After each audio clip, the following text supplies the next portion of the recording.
Assalamu alaikum. Yes, children, in the video that was sent to you yesterday,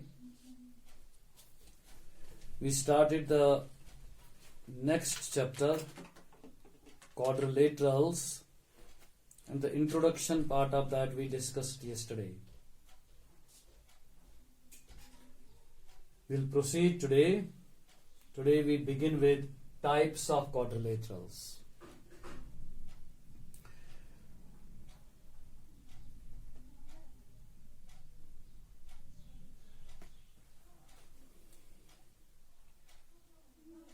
The first type of quadrilaterals that we will be discussing is what we call as parallelogram.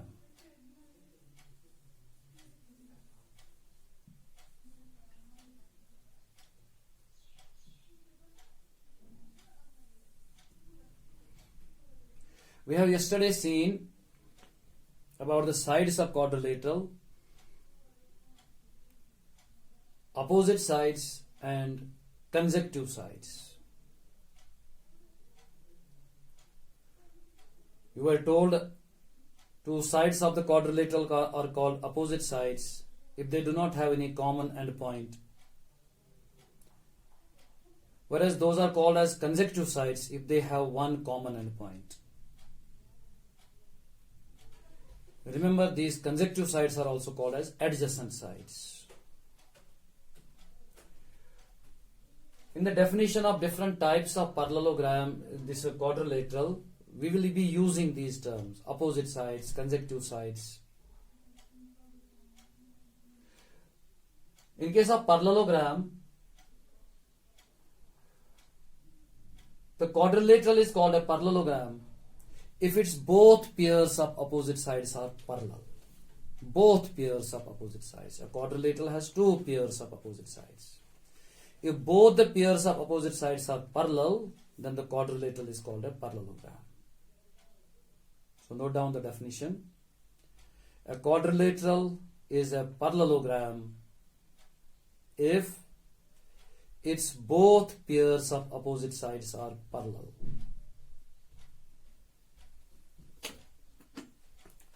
And then we shall be discussing later these parallelograms then are of three types: rectangle,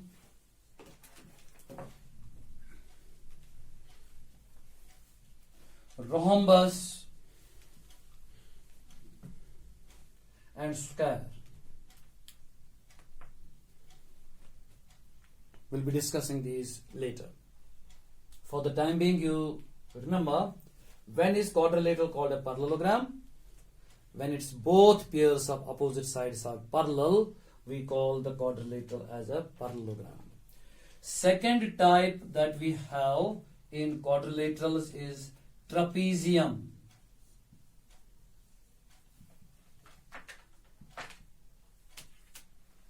This is the second type of quadrilaterals.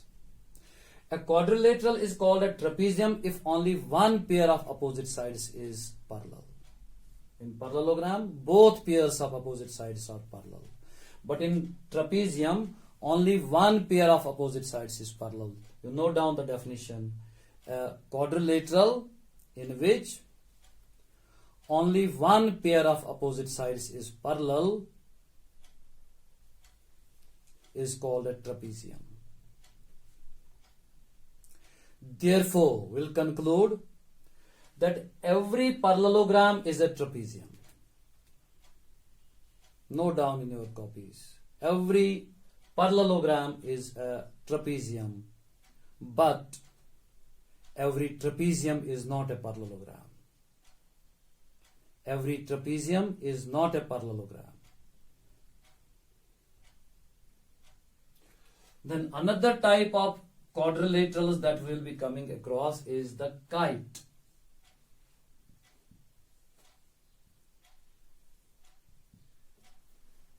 Kite is the third type of quadrilaterals. First type of quadrilaterals is parallelogram. Here both pairs of opposite sides are parallel. Second type is trapezium. Here only one pair of opposite sides is parallel. Now kite. Kite we call such a quadrilateral which does not have any pair of opposite sides parallel. Parallelogram has both pairs of opposite sides parallel. Trapezium has one pair of opposite sides parallel only. Kite does not have any pair of opposite sides parallel. But then it must fulfill some other conditions by which we can understand that the quadrilateral is a kite.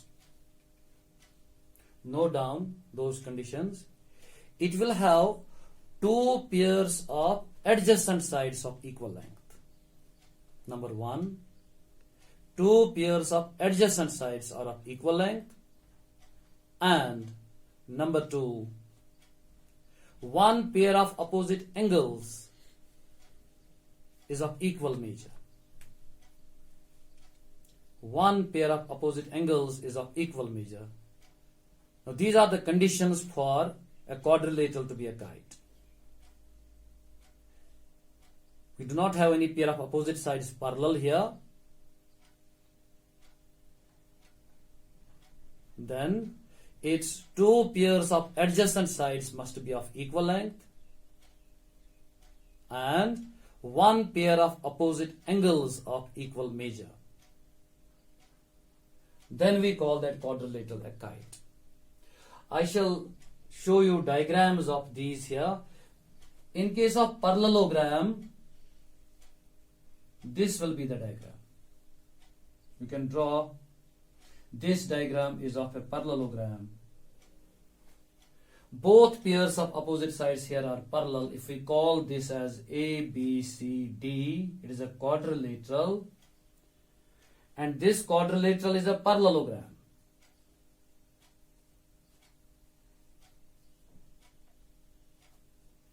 Now why it is a parallelogram? Because here AB is parallel to its opposite side DC. Opposite side of AB is DC and AD is parallel to BC. That is the second pair of opposite sides. Here both pairs of opposite sides are parallel. Therefore this quadrilateral is a parallelogram. Then second diagram, here is the one. Look at this. This quadrilateral is a trapezium. If the name of this quadrilateral is PQRS,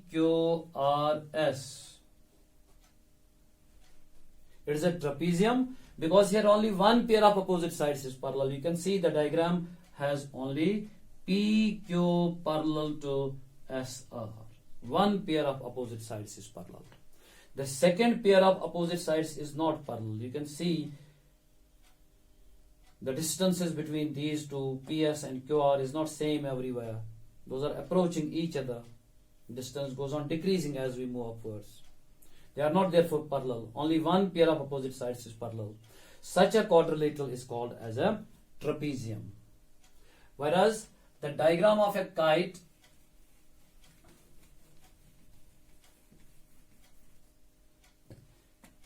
here is it.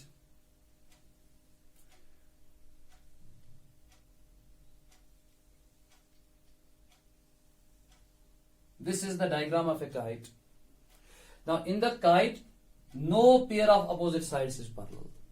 We can see this side is not parallel to this side. This side is not parallel to this side. If I name this as ABCD, AB is not parallel here to DC. AD is not parallel to BC. The opposite sides here are not parallel. Instead, this AB is equal to AD, one pair of adjacent sides. AB is equal to AD. BC, the second, BC is equal to CD. This is another pair of adjacent sides. BC is equal to CD. Two pairs of adjacent sides are of equal length. AB equal to AD, BC equal to CD. But look at this pair, AB and BC. These are also adjacent sides, consecutive sides, but these are not equal. AD and CD again are adjacent sides, consecutive sides. They are not equal. Only two pairs of consecutive sides are of equal length. And one pair of opposite angles. There are two pairs of opposite angles. One pair of opposite angles of equal measure. Angle B is equal to angle D.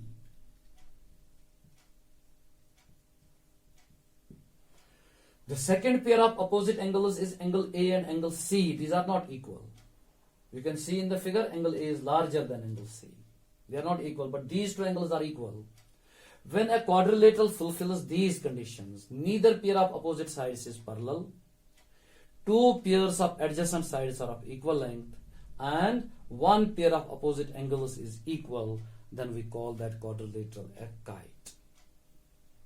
Now in this chapter, we will be restricted to only parallelograms. Quadrilateral, which has both pairs of opposite sides parallel, is called a parallelogram, will be restricted to parallelograms only.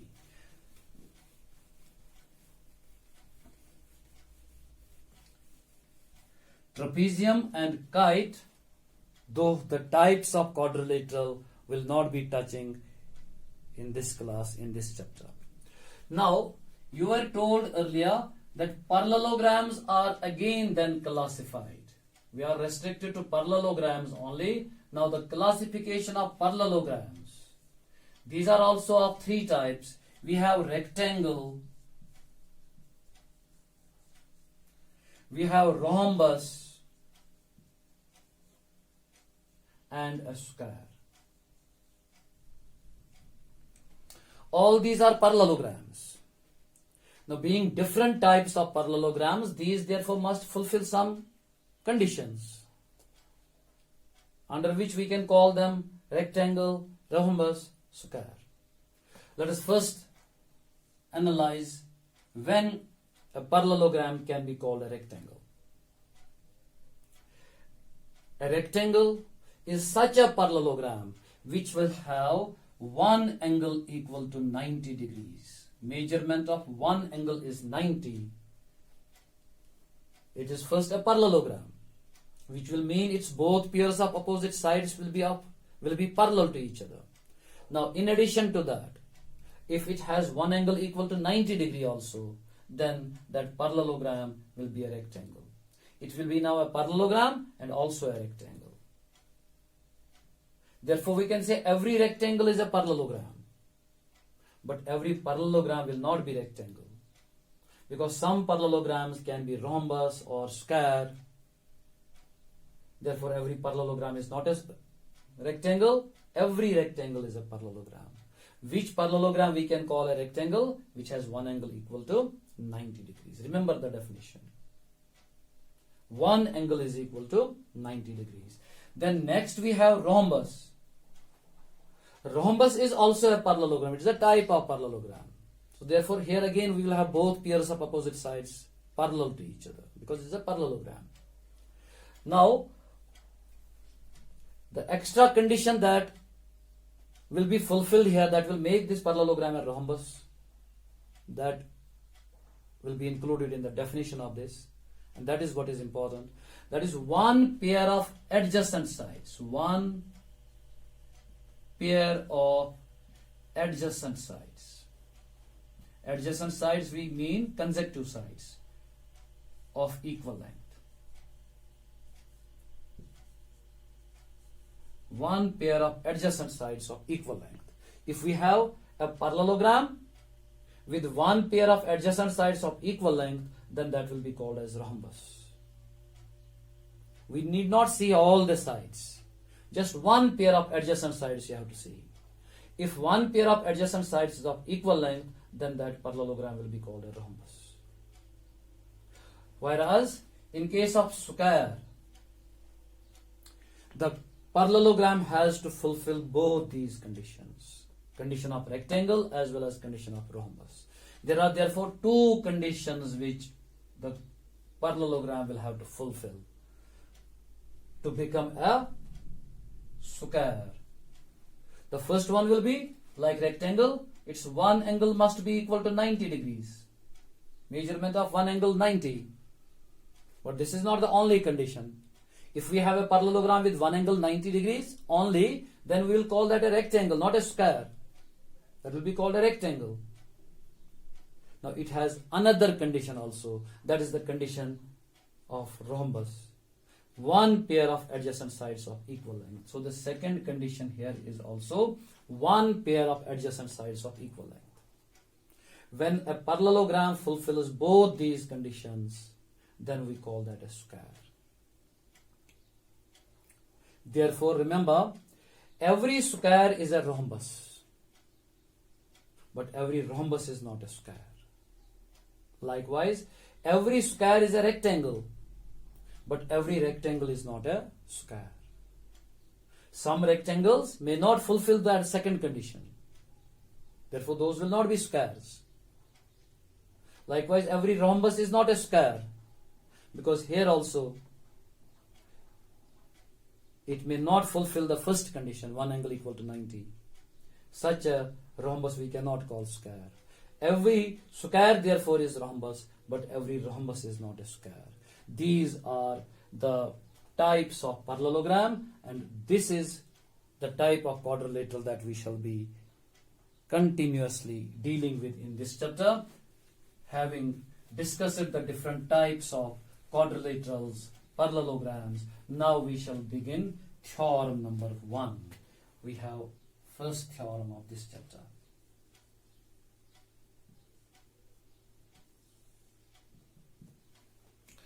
The statement you have on the textbook, so I shall not make you to write this or write on the board. I will not, because that is already on the textbook. You can consult your textbook for the statement.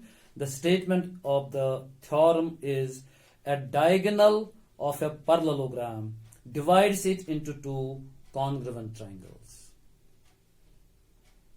A quadrilateral, we have read yesterday, has two diagonals. Since parallelogram is also a quadrilateral, therefore parallelogram also has two diagonals. And out of those, the statement is only about one diagonal, because it is a diagonal, it is written here. So you need not draw both the diagonals. You have to draw one diagonal. A diagonal of a parallelogram. The basic diagram here is of a parallelogram. You draw on your copies a parallelogram. Here is the one I have drawn on the board. Let us name this parallelogram ABCD. We know it is a parallelogram. Therefore, we know that its both pairs of opposite sides are parallel.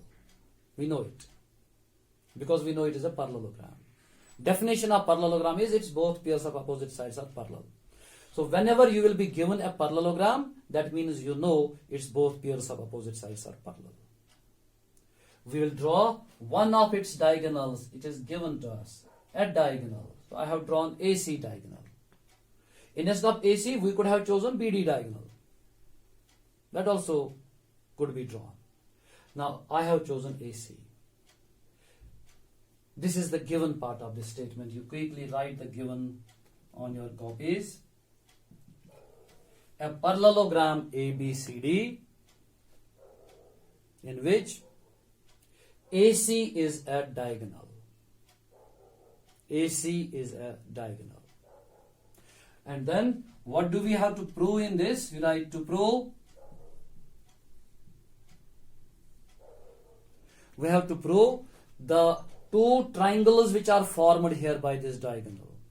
You can see the statement, it is written: a diagonal of a parallelogram divides it into two congruent triangles. The two triangles which are formed here, we have to prove are congruent. We have to prove, therefore, triangle ABC is congruent to triangle CDE. The two triangles which are formed here, we have to prove are congruent. This is the result to be proved.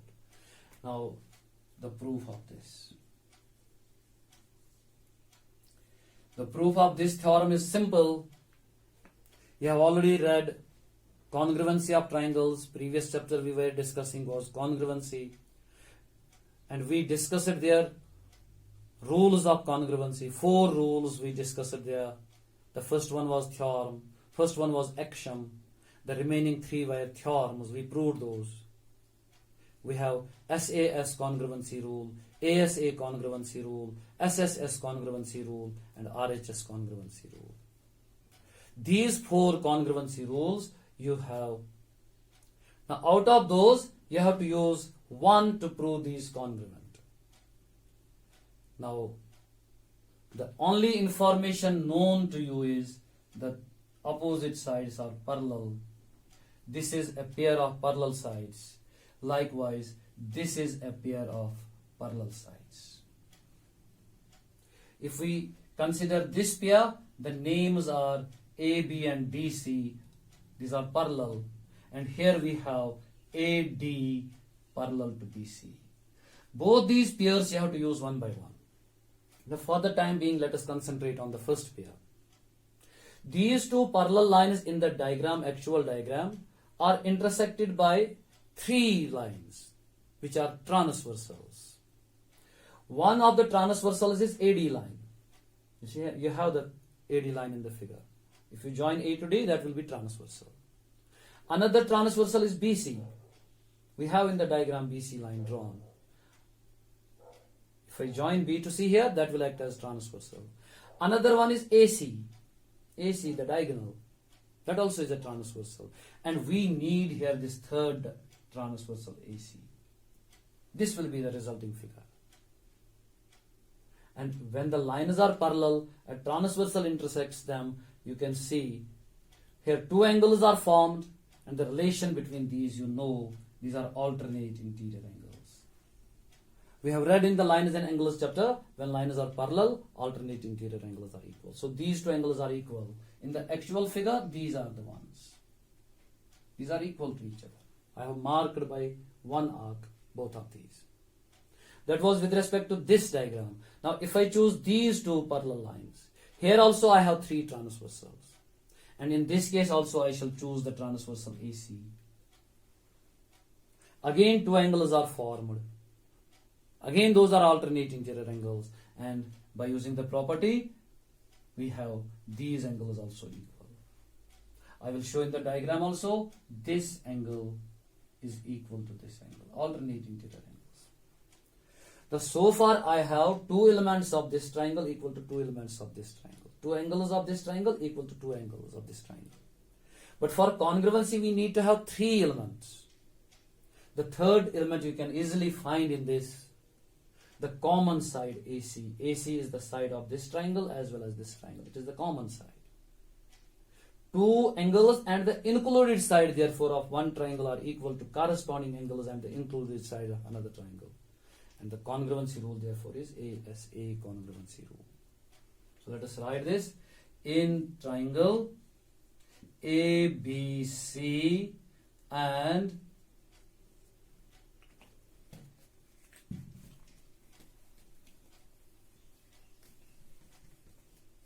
triangle ACD, we have, write the steps to prove them congruent. Angle BAC is equal to angle ACD. I have given full names. The reason is alternate interior angles. And why alternate interior angles are equal? We know lines are parallel. Then AC is equal to AC. This is the common side.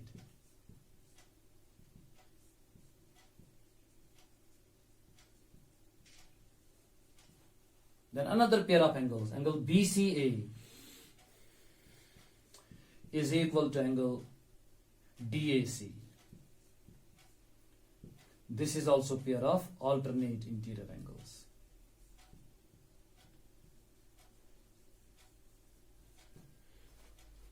With these 3 points, I can conclude the two triangles are congruent. Therefore, triangle ABC is congruent to triangle CDA.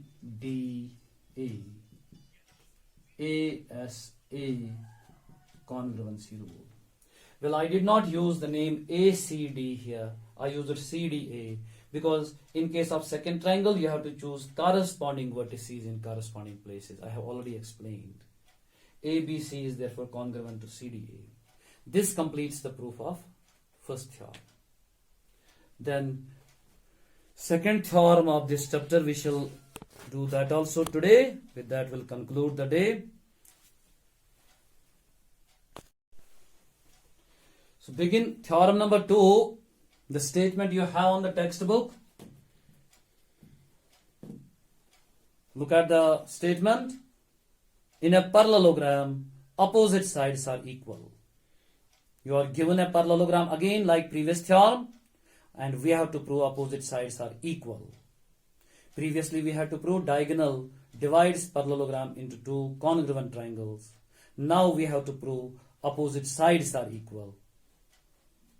Parallelogram you again have. The diagram of this question is same as that of this. Proof also is same.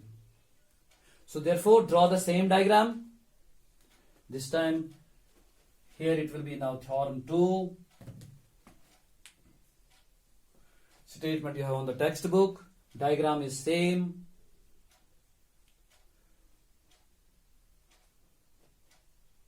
Right, given a parallelogram ABCD. A parallelogram is ABCD. Now this time we are not given the diagonal in the statement. So therefore drawing of diagonal here will be the construction. I have to draw this in dots. It is in dots here. Given therefore is only parallelogram. ABCD is a parallelogram. Now what will we have to prove? Instead of proving the two triangles are congruent, we have to prove opposite sides are of equal length. So write in the result, in the part, to prove opposite sides are of equal length.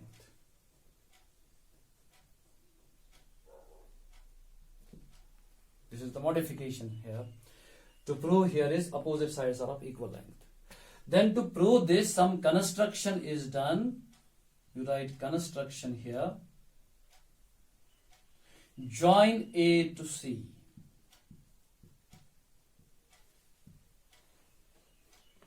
Join A to C. Then comes proof. And the proof is up to congruency of triangles, it is same. I have explained it. Therefore, continue with this. You complete up to this congruency of triangles.